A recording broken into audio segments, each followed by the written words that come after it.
Well, welcome. My name is Charles Kuck from Kuck Immigration Partners, and I'm here with Richard Yemm of Wolfsdorf and Rosenthal. Good afternoon. And today we're going to talk a little bit about the webinar, immigration and DAPA. Richard? Yes, thanks for joining us. Basically, my panelist here, Chuck Kuck, is actually a managing partner with Kuck Immigration, immediate past national president of the American Immigration Lawyers Association. And we're going to basically kind of try and go through some of the recent updates, in terms of what's changed just recently, and also, as of right now, what the eligibility is for DACA and that side of things. So without anything else, let's just get started. I'll get started. Push it over. Well, let's talk first, Richard, about breaking news. What's going on, of course. Everybody knows that President Obama announced DAPA in November, and they know that, of course, right before expanded DACA was to start on February 18th, Judge Hannon in Texas decided to put a stop to this. Let's take a look at what's gone on so far. Actually, the Texas lawsuit was not the first lawsuit filed against DACA and expanded DAPA. In fact, it was Sheriff Joe Arpaio from Arizona, who literally within days of the president's announcement was filing a lawsuit in Washington, D.C. under the auspices of the infamous Judicial Watch group. And that case was rapidly thrown out, literally within days, was rapidly thrown out by the district court in Washington, D.C., where the judge said that in her opinion what Obama was doing was completely legal. He followed all the necessary rules, and it needed to proceed. Now, that opinion is, of course, on appeal, but I think that will also be upheld on appeal. The state of Texas filed a lawsuit in South Texas in early January 2015 in a second attempt to try to get rid of the Obama administration's plan to assist families and to stop deportations for those with children in the United States. They specifically chose South Texas, or the Southern District of Texas, because they knew there was only one judge in that district, and that one judge had sort of proclivity for some anti-Obama rhetoric and theatrics in a prior opinion that related to smuggling or alien smuggling, even though his opinion itself was legally incorrect in so doing. Texas had also a unique approach to this case. One of the reasons the district court case was thrown out in Washington, D.C. was because they felt that Sheriff Joe didn't have any standing. That is, he didn't have any right to bring the lawsuit. He personally wasn't harmed in any way. His job wasn't harmed in any way. The state of Texas made a rather interesting argument, and I say interesting because I can't think of any other word that's appropriate for this. They said that they were harmed because they would have to give driver's licenses to people with DAPA. Now, that may or may not be true. They could deny driver's license to everybody, but if they decided to give them to people with DAPA, yes, they couldn't discriminate between DACA and old DACA and new DACA and other deferred action statuses. That's a Supreme Court case or a Supreme Court decision that upheld that. So their argument was this.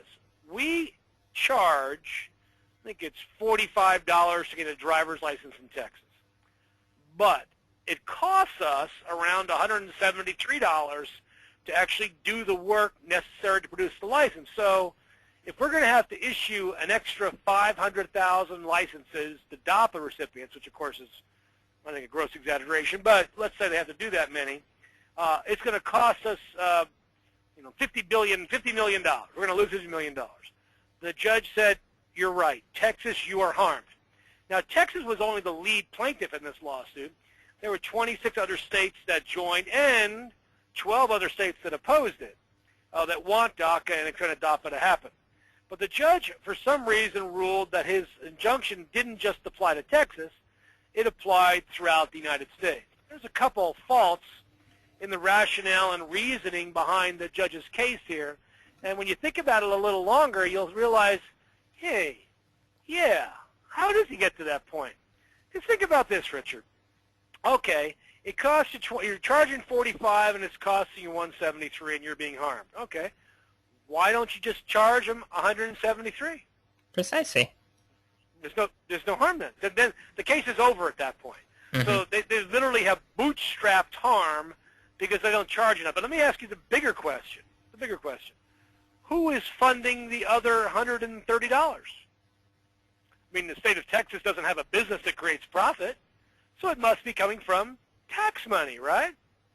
Well, undocumented immigrants pay taxes, and certainly people that are documented and have work permits are going to pay taxes. So again, the whole idea of standing here is literally made up out of whole cloth. It has no basis on which to stand on itself, and I think once another judge or a court of appeals looks at it, that's gone.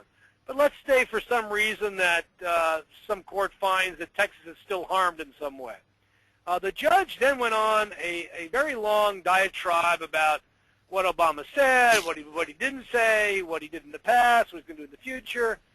But at the end of the day, he said that the Obama administration had violated something called the Administrative Procedures Act, a 1946 law that says that if the government is going to issue new regulations on a new process interpreting a new law, they must publish those in a thing called the Federal Register, kind of a government announcement kind of situation. And he said because the Obama administration was rewriting the law and creating a new status, they had to publish it in the Federal Register. They didn't, therefore, until they do, a stay is in place.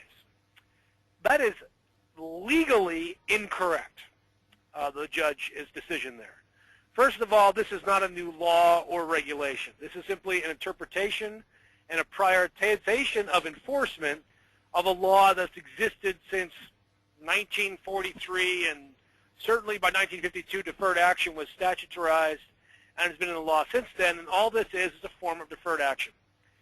That's item number one. Item number two, yes, it's a big change, but it doesn't create any status.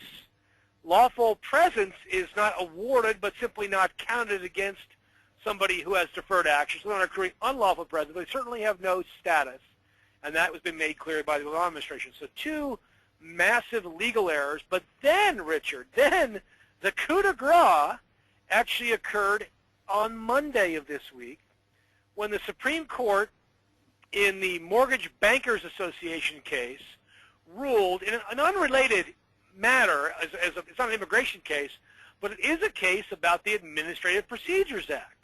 And it was an abolition of the doctrine created by the D.C. District Court that the federal government is required to issue new regulations when promulgating changes in old regulations and old memos. In fact, the Supreme Court in a 9-0 decision said that the agencies do not have to publish that in the Federal Register. And that, even if the judge was right in February, now eviscerates his case. Literally, it's gone. Now, unfortunately, Richard, I am not handling the case for the government. Neither are you, because if we were, we would have already filed our motions to dismiss the lawsuit without even blinking an eye, based upon the mortgage bankers case. But as we stand today, what's going on today is the Obama administration is waiting, I guess, to have a hearing announced by the immigration judge in their position that they somehow issued improperly some previous work permits. So let's go to this next part of the litigation. The press, the crazy part of the press who can't read the law, and then followed by the attorney generals of the Republican states, filed a memo with the court alleging that the Obama administration had already implemented DAPA and expanded DACA because it issued 100,000 work permits. Now, this was a gross misrepresentation of what happened. The Obama administration in their DACA and DAPA memo indicated, besides DACA and DAPA, that they were going to create work permits good for 3 years starting immediately on November 24th for regular DACA recipients. And regular DACA recipients are not part of this lawsuit. And so they'd already issued about 100,000 3-year work permits as part of what their memo said. And that was clearly not enjoined by the court. Clearly not. Although the court's injunction itself is so poorly written and so vague, you can't actually tell. And so the court has ordered a hearing on this in 15 days from Monday about what the deal with that was. I mean, I'm a little disappointed in the Obama administration's lawyers. I think they haven't done nearly as good a case defending this as they probably could have. But, Richard, if they'd have called me, we'd probably been in much better shape. Now, the mortgage case from the Supreme Court, I think, will overturn this. I don't think the Judge Hannon, has any intention of overturning or letting go his stay, although I think if he did, he would show himself a good and just jurist, but I don't think that's going to happen. I think he's just too sold on how bad Obama is. But I do think the Fifth Circuit Court of Appeals will overturn Judge Hannon's decision, and if they didn't, I think the Supreme Court would in a heartbeat. But I don't think it's going to get that far. I don't think the Supreme Court will take this case. I think the Fifth Circuit will overturn this, and we'll be back to having DACA and DAPA in place sometime, I think, between May and August, probably closer to August. So, Richard, do you have any questions on DAPA and DACA besides that, kind of where we are? No, I think that's about it. I mean, I think I would agree with you in terms of the timing as to when it's going to come back in. And obviously, that would be the same time when we get the expanded DACA and the DAPA side of things, right? Right. Now, oddly enough, the Obama administration had already moved forward with a form for expanded DACA, kind of, but they've still never published a DAPA form. And what they're trying to do is get the judge to let them prepare for it in case they win. That's kind of their motion right now. So we'll see what happens in about a week or so, about 10 days. In that court, but I think if I were the Attorney General's office, I would already have my appeal in to the Court of Appeals and wouldn't be worrying about South Texas any longer. But that's just me, and they haven't asked my opinion. So when would you expect DAPA might come through if that side of things goes, they start moving forward on that and start talking about... Well, again, if they allow that to happen, I think we're looking at sometime between May and August, probably closer to August. Right.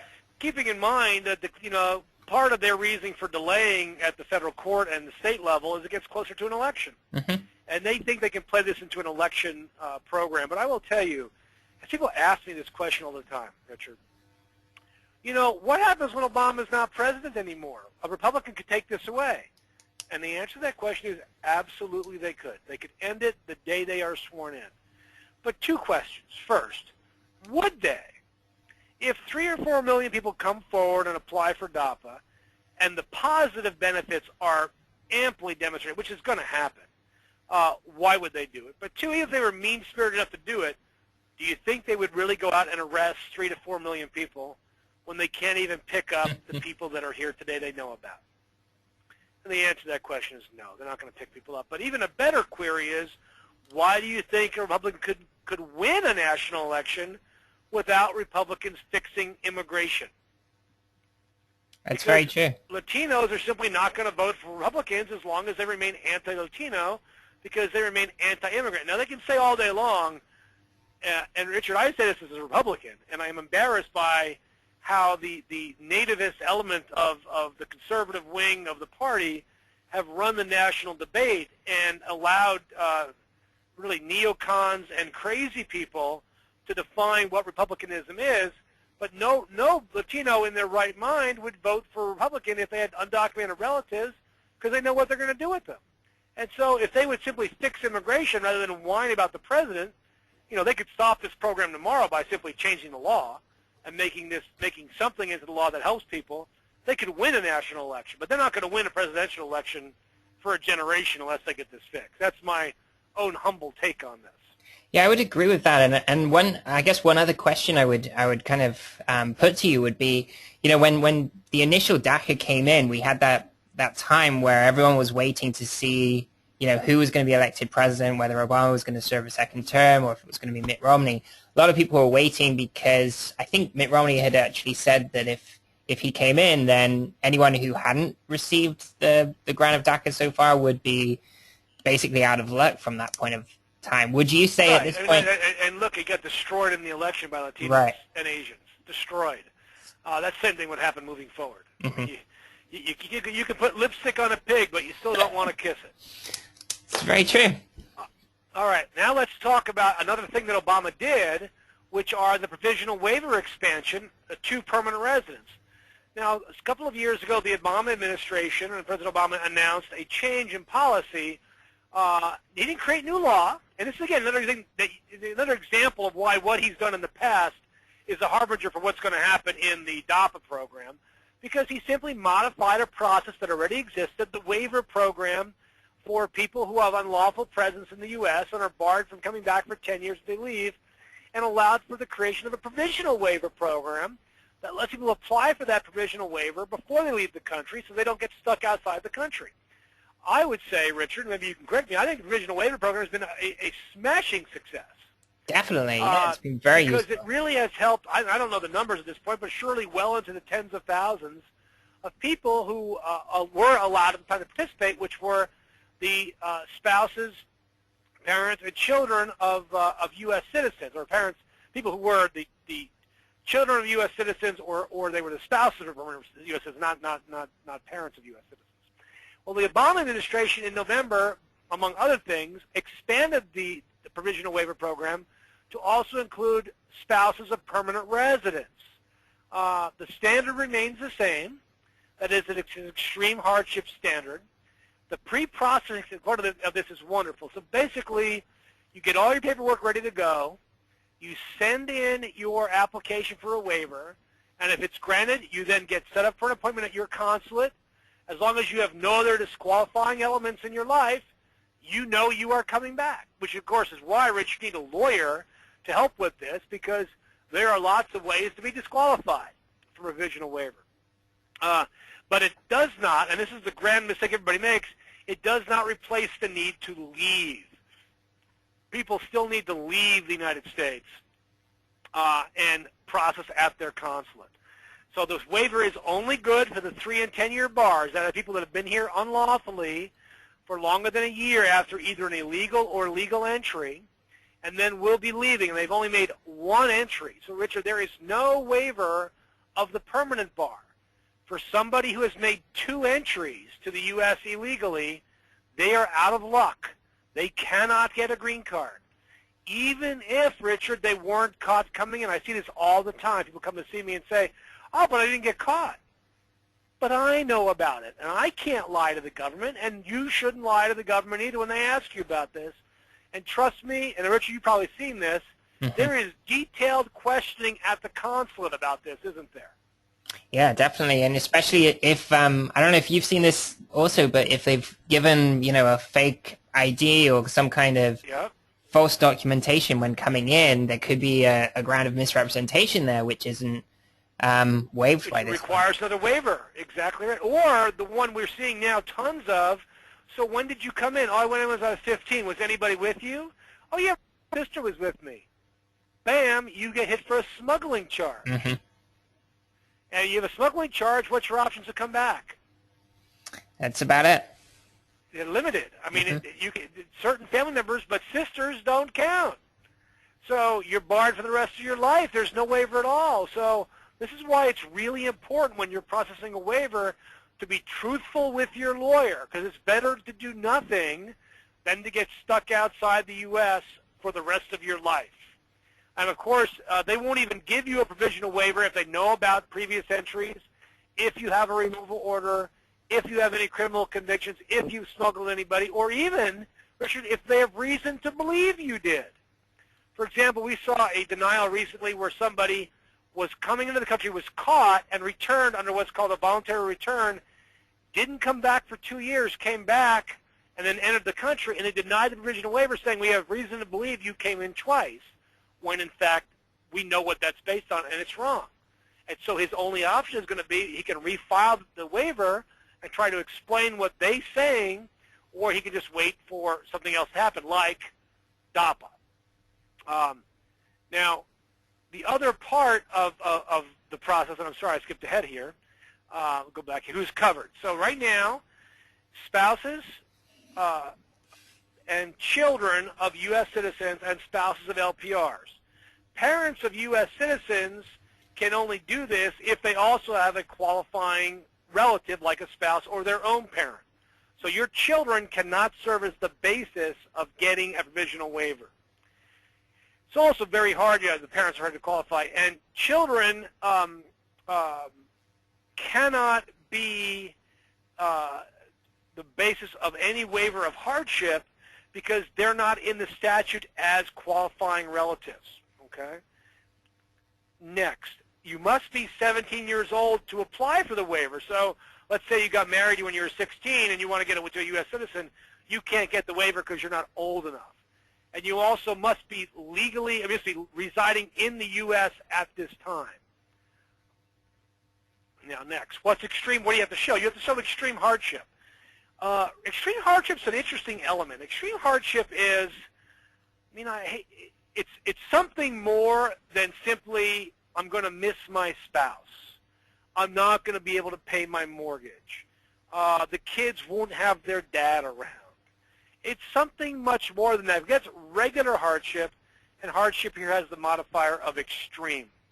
So you're looking at trying to show that there is some sort of medical issues, some mental issues, extraordinary financial issues, separation of familial issues, danger issues relating to relocating to Mexico or to wherever country you're from, and then painting that as a picture of a forest rather than looking at a singular tree, saying, well, I've got asthma. Well, that's one tree in a big forest and it's probably not going to be enough. Now, the approval rate that we've seen most recently, Richard, is around 65%.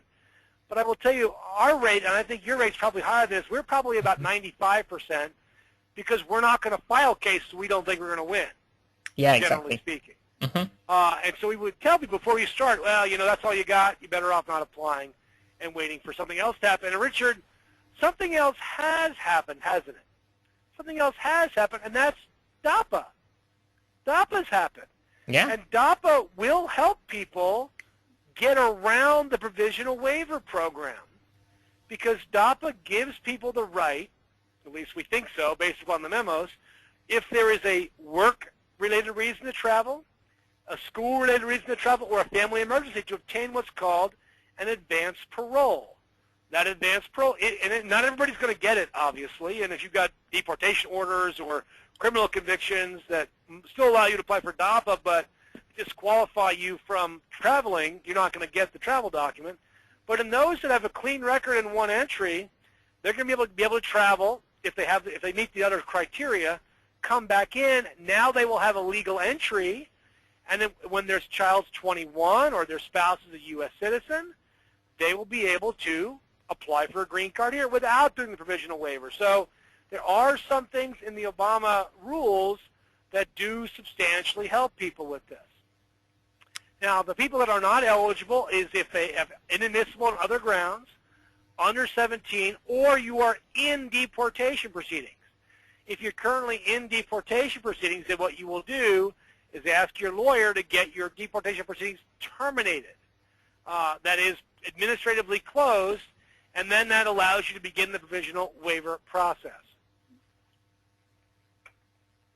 Now, at the end of the day, if you are approved for the waiver, then what you will do is go back to immigration court, recalendar your case, and then get the government to agree to a termination of your case, and that then will allow you to travel outside the United States. Travel, get your green card, and come back in from the consulate. So that, Richard, is kind of a state of where we are right now, kind of an update at what's happening, and I think you probably want to add some stuff in here before we take any questions. Yeah, I think the next bit I was just going to kind of start to go through would be deferred action for childhood arrivals. I've qualified this as kind of 2012 deferred action because obviously the new, we call it expanded DACA. Expanded DACA, if and when it comes through, which we're confident that it will fairly soon. As of right now, this is what we've got. So if you're looking to apply right now, this is the standard you're looking at. And on this side of things, as we sometimes like to call, the classic deferred action or the initial one that came through in 2012, you have to have come to the United States under the age of 16. You need to have been under age 16 before June 15, 2007. You must be also under age of 31 as of June 15, 2012. Now, this is important because the new expanded DACA, there may be no age cap. The idea is there's not going to be an age cap on this. So, you know, you can, as long as you came in while you're under 16, you could be a lot older at this point, still not disqualified. And Chuck, did you see a lot of people that were excluded by this age cap? Because I did. I saw several. One whose birthday was 2 days too late. Yeah. So she's very anxiously waiting for. And I did have somebody come in recently who was 49 years old who meets the DACA requirements. Wow. Yeah. It just seems so arbitrary that they chose this particular date, but it's completely arbitrary. Completely. Yeah. So hopefully, you know, with the expanded DACA, this isn't going to be an issue moving forward. The other, right now, you need to have continuously resided in the U.S. since June 15, 2007. If you've had some kind of brief, casual, innocent absence from the United States during this time, it may be considered and may not break this residence as long as it was, before August 15, 2012, and was short, reasonably calculated to accomplish the purpose for the absence, and not because of some deportation order or something like that. Now, this is, again, one of these areas, because DACA and deferred action is so discretionary, it's something where, you know, that there's quite a lot of discretion on this, and oftentimes it's a case of really showing that this was a very short trip abroad, or, you know, it didn't mess with your overall residency in the United States during this time. I can honestly say from our perspective, we've actually seen, you know, some slightly more extended trips abroad being fine and the DACA still being approved, where we've explained that, you know, maybe this, I think in one situation we had the person was traveling abroad for a few months, but it was to do some kind of charity work. And I think that's one of those kind of discretionary balance of equities kind of thing that can bring them back in. Chuck, have you seen, you know, extended absences going through, or are you basically telling people no? The most I saw was 6 months. We did a 6-month one that got approved. Mm-hmm. Yeah, I think that was the same with us. We had, because we kind of basically told them, you know, this was a charity, you know, they were going abroad to help people. I think there was some kind of charity event in Africa that they were helping with donations, that kind of thing. And yeah, I mean, they approved that side of things, but this is something that you need to just definitely be aware of, because it could be denied on that basis. Also, with classic DACA, you need to have been physically present in the U.S. on June 15, 2012. Now here, this is going to stay the same. Am I right, Chuck? Because I think there was a recent CIS Yes, you must have been here on the announcement day. That did not change. Right. So a lot of people were getting confused and saying that, oh, you needed to have been physically present here as of November 20th, 2014 on expanded DACA, which is when the new memos relating to expanded DACA were released. But it's still going to be this June 15, 2012 date. So that side of things remains the same. And I think I've probably got some slides on this later, but I was going to just kind of say that, you know, this date, in terms of showing physical presence on this date, it can be tough. I mean, I think we've been fairly creative in terms of showing evidence that you were physically present here. Obviously, bank statements can work if there's ATM withdrawals on that particular day. Movie tickets, if you went to see a movie that day. I know some people have said they've used kind of Facebook status updates where you can actually have some kind of GPS or tagging location on the photos. And your phone does the same thing. Yes. So if there's anything like that. Yep. It's well, really, by the way, Richard, I have to tell you, just to update you, sure, the Obama administration just filed their appeal. Oh, they did? In the Fifth Circuit with an emergency request to the Fifth Circuit to overturn the stay. Well, there we go. We have some breaking news. There you go. Moving forward, you also need to have entered without inspection before June 15, 2012, or your lawful immigration status expired as of that date. This is kind of one of those weird ones that I've seen, cases where a student on an F1 was basically kind of violating status as of this date, wasn't enrolled in school anymore. I actually saw one of those get approved. Chuck, have you seen that same thing? Or I know there's been talk about this recently that it shouldn't really necessarily work, but I've seen it. Yeah. Also need to currently be in school, have graduated from high school, have obtained a GED, General Education Development Certificate, or have been honorably discharged veteran of the Coast Guard or Armed Forces of the United States. Now, when you say be currently in school, that means you can be in school to study for the GED or work-related training, like you could be studying to be a welder. It's not just studying for the GED or in a public high school. Right.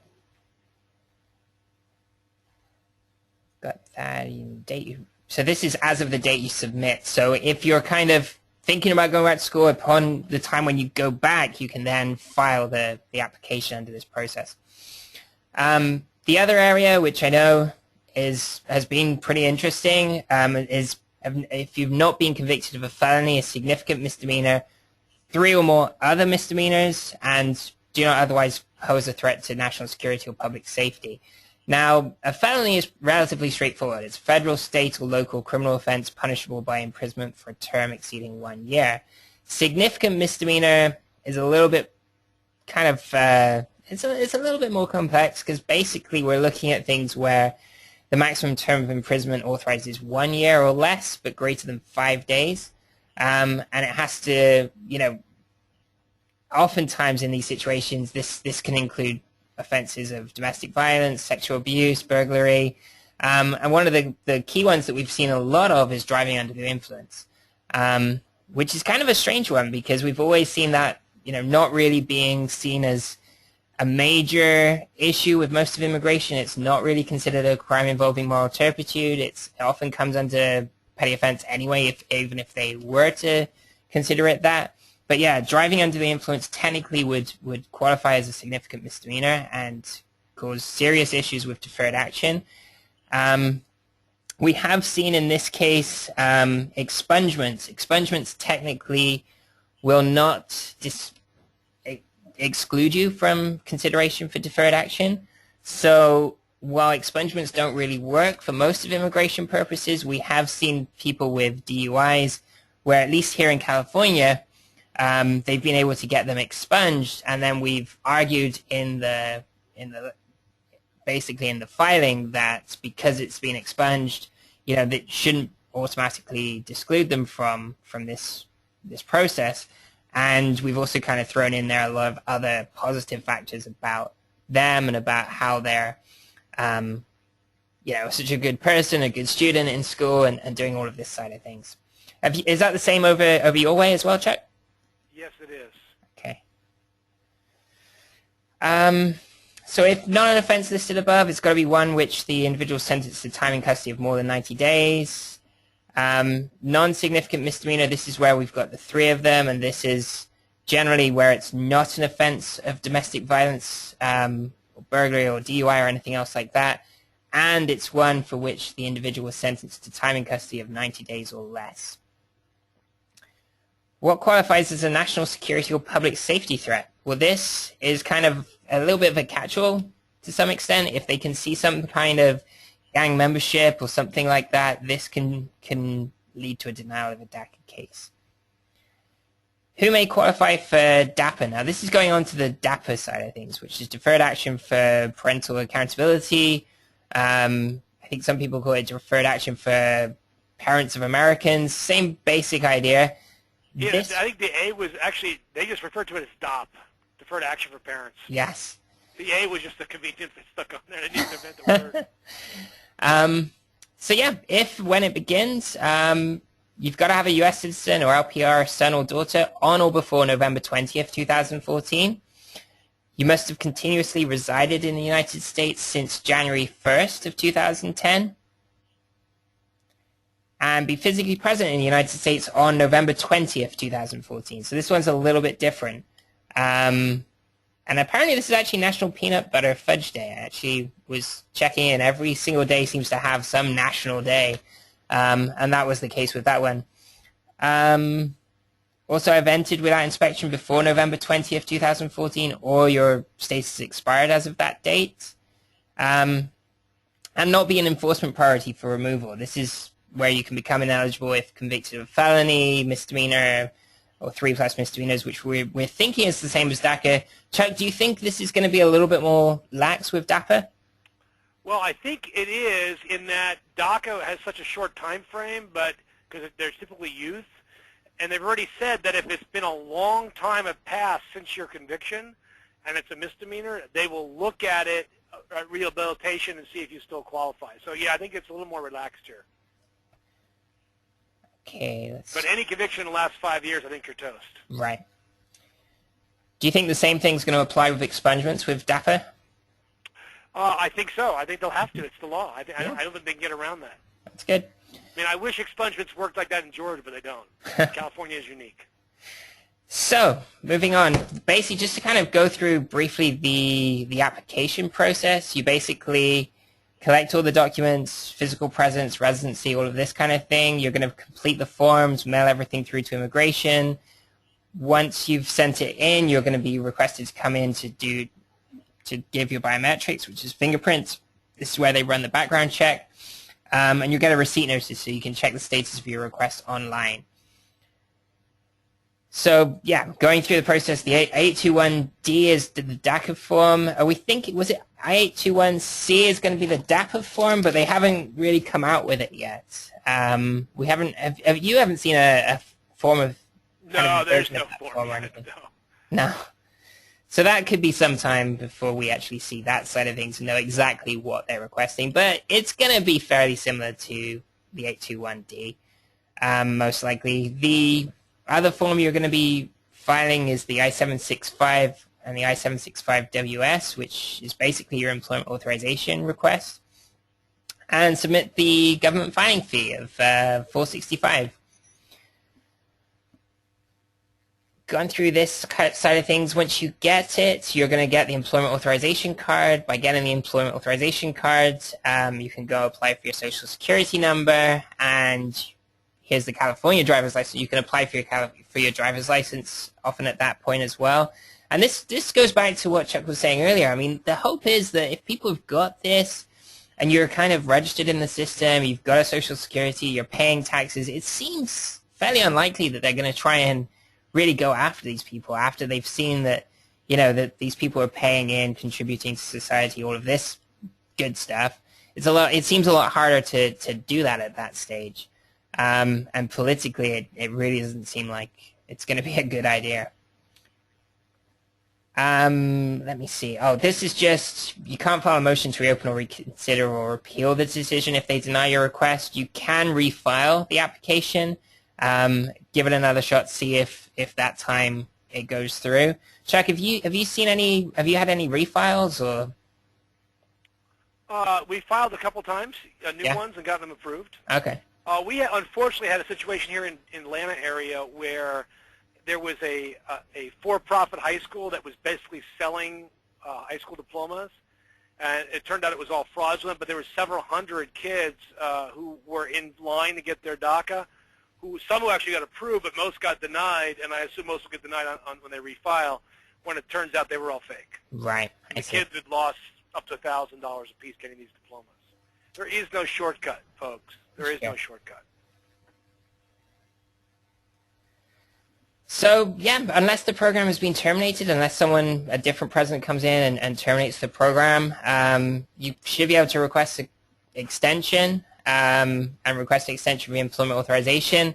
As Chuck was mentioning, this should be 3 years moving forward. I think that's going to be once the expanded DACA comes in, right? Because they seem to have a hold on the 3 year for regular DACA at this point.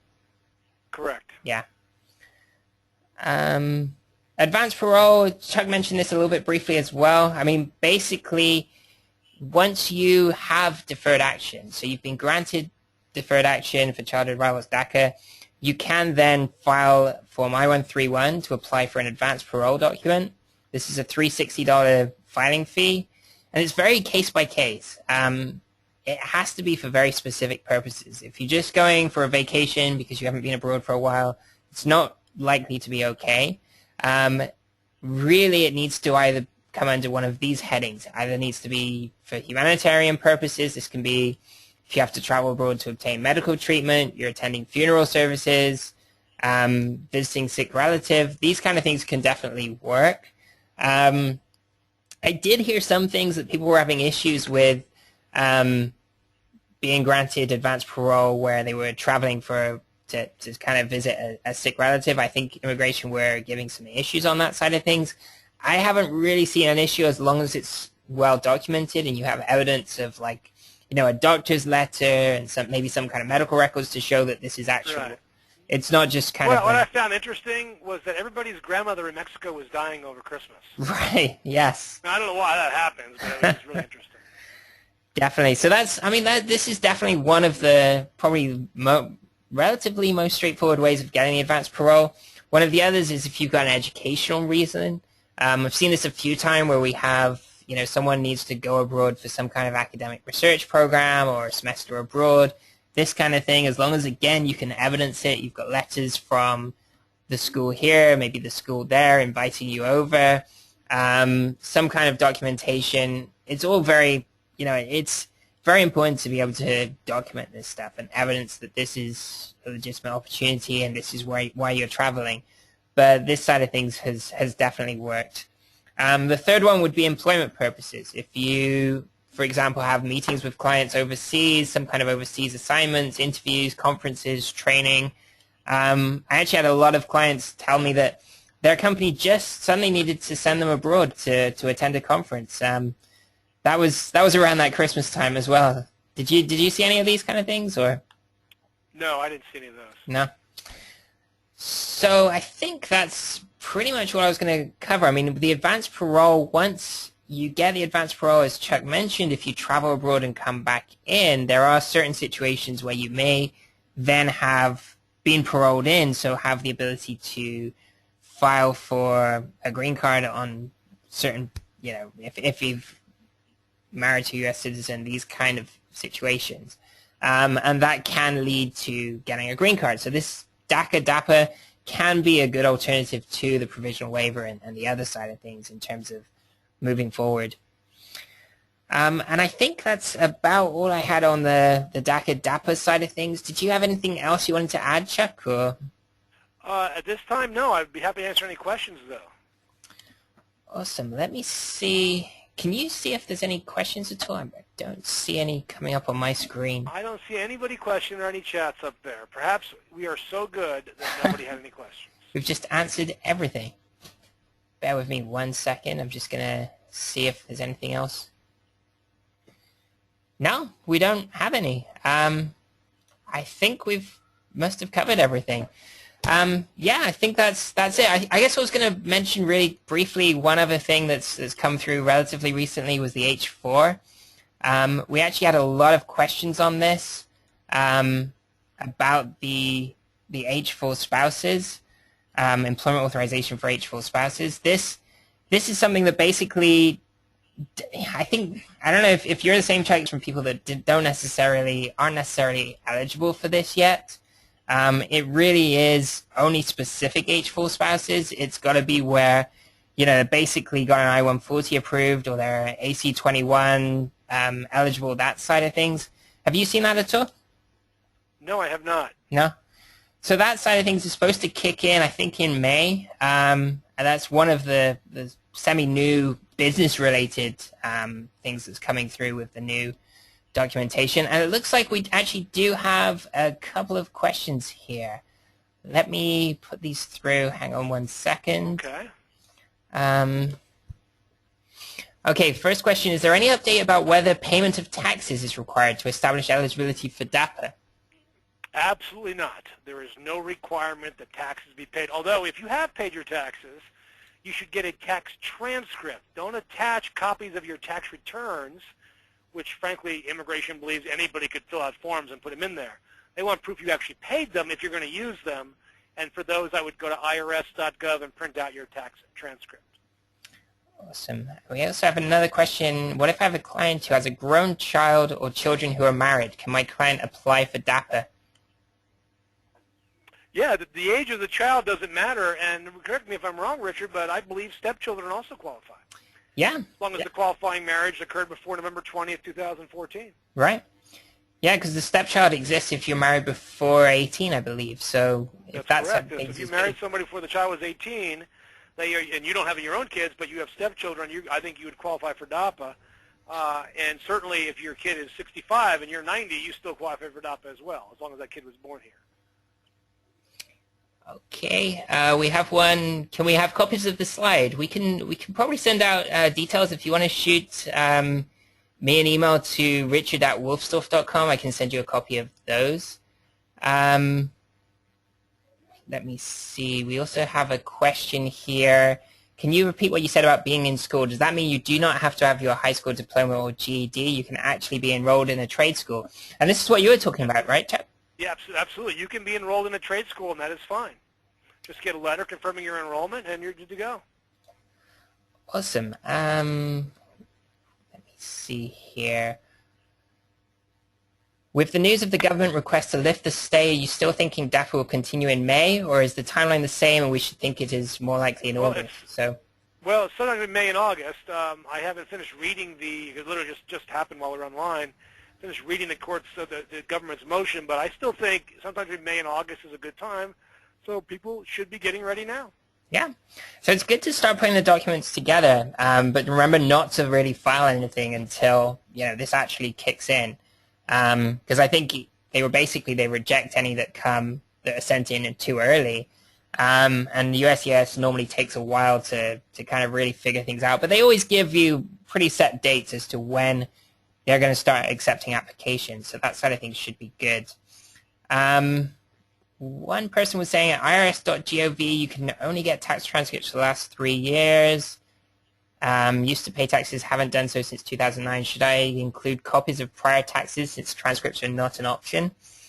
Yeah, you should be. You can get the ones online for the last 3 years, but I believe you can get older ones by going in person to the IRS. But if you can't, then you certainly want to bring in your other tax returns if you're using those as evidence. Now, Richard, I think the easiest evidence for this, for the DAPA, if you have a bank account, call your bank and ask for your bank statements for the last 5 years. Your monthly bank statements.